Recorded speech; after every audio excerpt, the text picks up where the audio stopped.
My name is Edmund, and I am a building manager with a belief that what I do changes lives, whether the people in my buildings know the value of what me and my team does or not.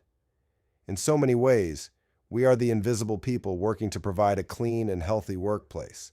But I make it a point of letting my staff know that what they do is far more important than anyone truly knows.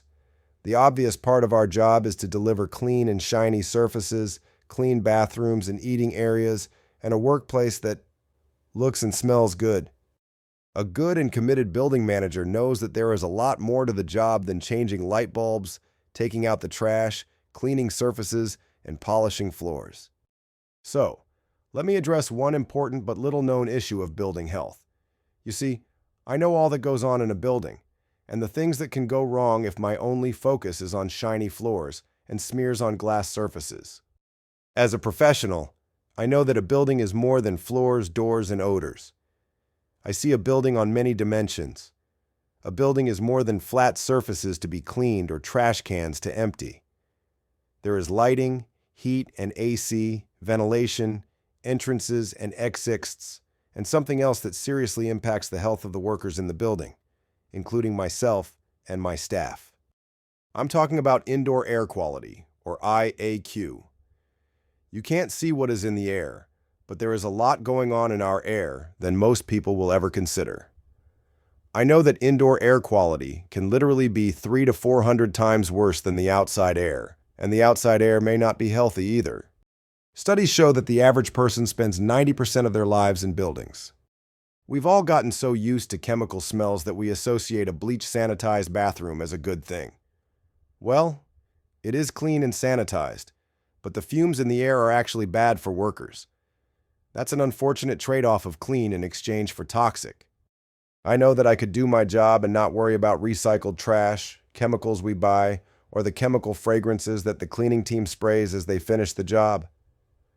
With 1,000 things that a building manager has to handle every day, it would be easy to overlook the best practices for green cleaning, the true value of cleaning products, or the hundreds of gallons of product we use in my buildings. It would be easy to buy a couple of so-called green cleaning products and call that problem solved. But I can't do that. I work in this building too, and so does my staff. People in the building have unknowingly put their trust in me to do more than deliver a clean and sanitized building. There is a responsibility conferred on me to do more than get the job done. Here's what I know deep in my heart. I and my cleaning staff are the first line of defense to deliver a clean and a healthy building. If we just do our job, we can deliver a clean building which is primarily about appearance. But if we follow the best practices for cleaning, we will also deliver a healthy building as well. This is why I train all my staff to understand how green cleaning works using the training and certification from the Green Clean Institute. Every existing and new worker on my staff needs to learn how to clean and also to green clean. And there is no better system than the online training and certification by the Green Clean Institute. When our service qualified to be a GCI green cleaning service by training and certifying our workers, I now proudly display the trademark Green Clean Institute logo on my office wall and in the foyer of my building. I want people to know that I take my job seriously, and I purposely safeguard the building health and the health of the people who work in our buildings. Indoor air quality is a silent killer. We learned years ago that secondhand smoking can injure and kill non-smokers in the building, but we also know that toxic chemicals that produce something called VOCs are very bad for people.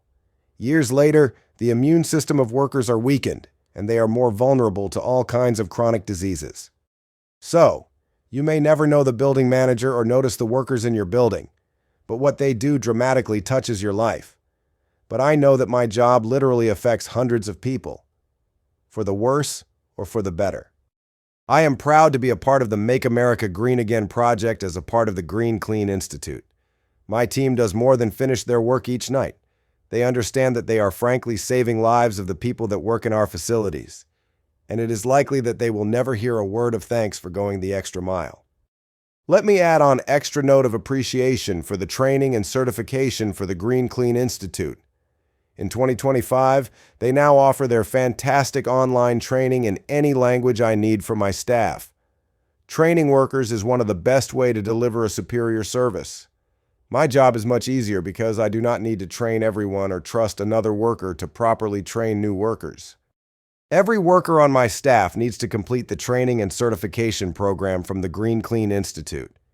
Their program is very affordable, very, very good, and has more than 20 years of industry credibility that I can trust. If you are a building manager in charge of the cleaning service, or if you farm the cleaning service out to an outside cleaning service, make sure that the cleaning service is doing more than pretending to be green. Require that your workers, or the outside cleaning service, is certified by the Green Clean Institute. Green cleaning is about health and healthy buildings that will definitely impact the lives of people that you may never meet.